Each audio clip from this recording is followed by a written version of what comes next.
Hello y'all, welcome back to the YouTube channel called Walk With Me. Today's video is going to be titled A Question. It's a question for me, it's a question for you. It's a question for anyone who's trying to align their life or trying to walk towards a certain place or just trying to be at peace. That's what most of us are trying to do. No matter what we do every day, no matter how we try to attain peace, that's all we truly are after. Is just some of us choose the wrong ways to peace and some of us find the right ways. So today I just want to ask, are your actions lining up with your requests? Are your actions lining up with your requests? I ask this because you can't ask for something and your actions not aligned with it and expect it to be granted to you. That would be like asking for a strong and muscular body, but refusing to work out. That way you can never get a stronger and more muscular body because you refuse to do the thing which you need to do to get a stronger and more muscular body. It would be like asking for a healthy body and a healthy life, but refusing to give up your unhealthy diet and your unhealthy way of living. It would just be impossible to request that. It would be impossible for me to say, okay, I'm going to have a healthy body, but I'm going to continue eating my unhealthy food. We realize this in the real, like in the physical world. We realize this. We notice it and we realize it so clearly, but in the spiritual, we ignore it. So we do things like we ask for peace, but we keep looking for pleasure. We ask for peace, but it's clear that in our actions, I'll repeat that again. We ask for peace, but it's clear in our actions. Don't let your mind fool you. In our actions, we are after pleasure. We ask for contentment, but in our actions, we're full of greed. We ask for compassion and love, but in our actions, we're full of hate and judgment. These things cannot possibly align with our requests. We can't ask for a thing and not align our actions with it and expect it to be granted to us. And it's not because God, don't blame God for this, blame yourself. God is perfectly just. He gives everything exactly what it's due. So if there's any time you're not receiving what you want or your mind is not in a place that you want, it's not because God is out of line. God is never out of line. It's because you're out of line or you've been out of line before. It's never God's fault. That has to be broken down completely. That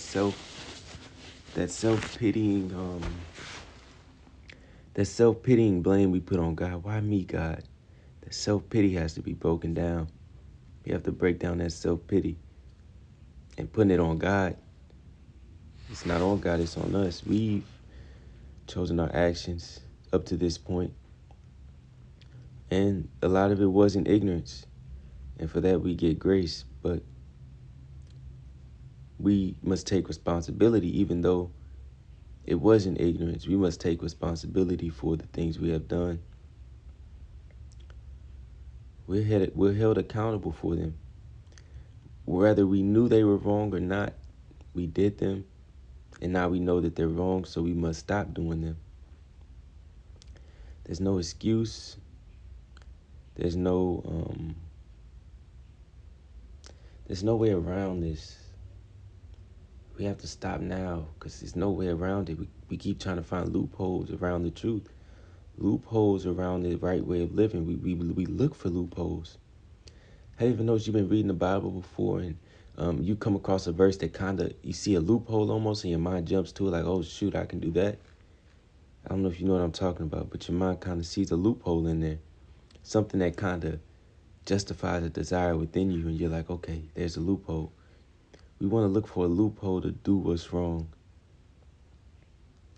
That's why a lot of us would rather go on studying the letter instead of going directly to God. We want to study the letter and find a loophole in the letter so that we can do what's wrong instead of building that peace and that relationship with God, which is usually found when you're alone and no one else is around. Building that connection where he will tell you directly. There's no loopholes when it's you and God. You can find a loophole in the letter, in the things that are written down on the paper. You can find a loophole, especially if you're looking for it. You'll find it. If you look good enough, if you look long enough, you'll find the loophole, loophole that you're looking for. We have to stop that now. That has to be stopped. We have to give that up. Stop looking for loopholes and just go and do what we should do. Yeah, I ask you, what are your tools? Because you can't do this without tools. I don't know why this isn't taught as much, but it's so rarely taught about spiritual tools. The Word of God is talked about a lot, and that's a good tool, but no one talks about the meditation. No one talks about even close enough to the discipline, the self-control. No one talks about these tools that we must adopt in order to get there. There's no spiritual path without self-control. If someone says they practice the spiritual path because they go to church and read the Bible, that's not the path. The path is directly in denying yourself daily. The path is denying your desires daily, denying your appetites daily. That's the path. That's the spiritual path there. The going to church, that's a tool for the path. The reading the Bible, that's a tool that we employ for the path. The meditation, that's a tool that we use for the path, but the path is directly in denying ourselves daily. Denying our desires, denying these things that are against what's right daily, each day, each moment, doing it again, bringing ourselves back to it again and again. And the thing we have to understand is that the mind will drift off. It's the nature of the mind. It's gonna return back to its old habits. It's going to continually return back to its old habits. But in return, you must continually break off those old habits and create the new habits. And you will see new results slowly but surely, day by day, moment by moment. But you must battle. It's a battle for us all. So I ask you again, are your actions lining up with your requests?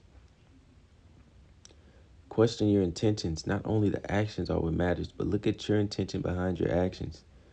And don't delude yourself, number one. Because when I ask you that, what's your intention behind your actions? Like, what's your intention when you go to church? A lot of times we jump to delude, we delude ourselves and we just make something up. That's not the actual motivation. We just make something up to sound better. No, we're looking for the real intention behind the actions. This is not for me. This is for you. This is not for anyone else to hear so you can look good. This is for you to see so that you can correct it if it's a bad intention.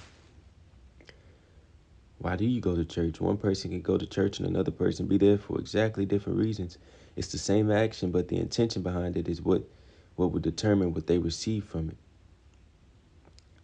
So I may make this video and my intention behind it may just be to speak, or I may be making this video and my intention may be truly for someone to hear it and be able to take from it and use what is said in this video. What's your intention behind your actions? When you wake up in the morning, what's the first action you do? That's very important. The first action you do when you wake up in the morning. It's important to start the day off in employing some tool. Either you read the Word of God or you meditate, whatever tools you have in place. Some tool, the first thing you do when you wake up shouldn't be to eat.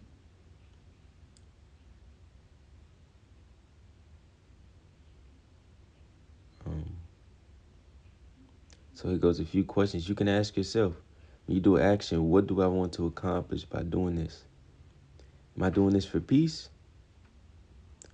Am I doing this for pleasure? Is it to distract myself? Am I doing actions just so I can get to the end of the day? Do my everyday actions align with my end goal?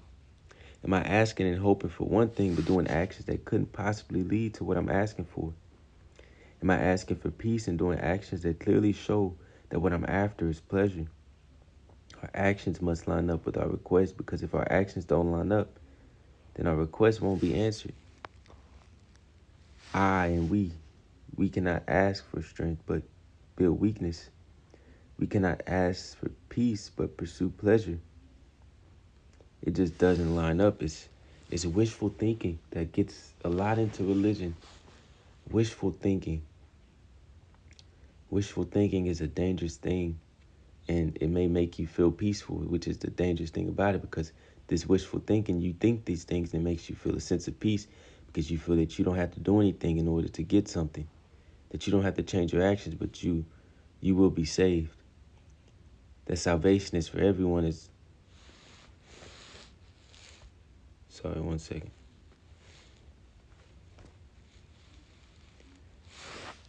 Salvation is for those who are willing to change their actions. It's not for everyone. Well, it is for everyone.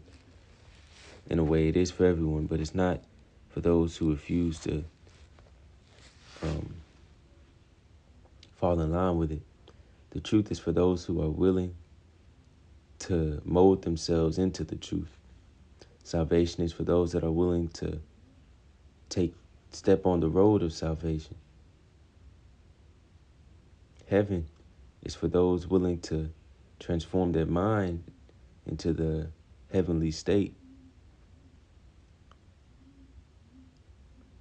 So I challenge you to look at your intentions behind your actions. I challenge you to take a closer look. I challenge you to start to change your actions. Start now. Not tomorrow. That's what the mind will do. It'll say, okay, I'm going to start this then. Okay, in 2 weeks, then I'm going to start. What are we waiting for? You can start now. Tomorrow, decide this action I'm gonna cut off. This action I'm gonna cut off. This action I'm gonna add to my life. This action I'm gonna add. This action I'm gonna cut off. This is unbeneficial. I'm gonna cut this off. Thank you all for listening. Y'all have a good one.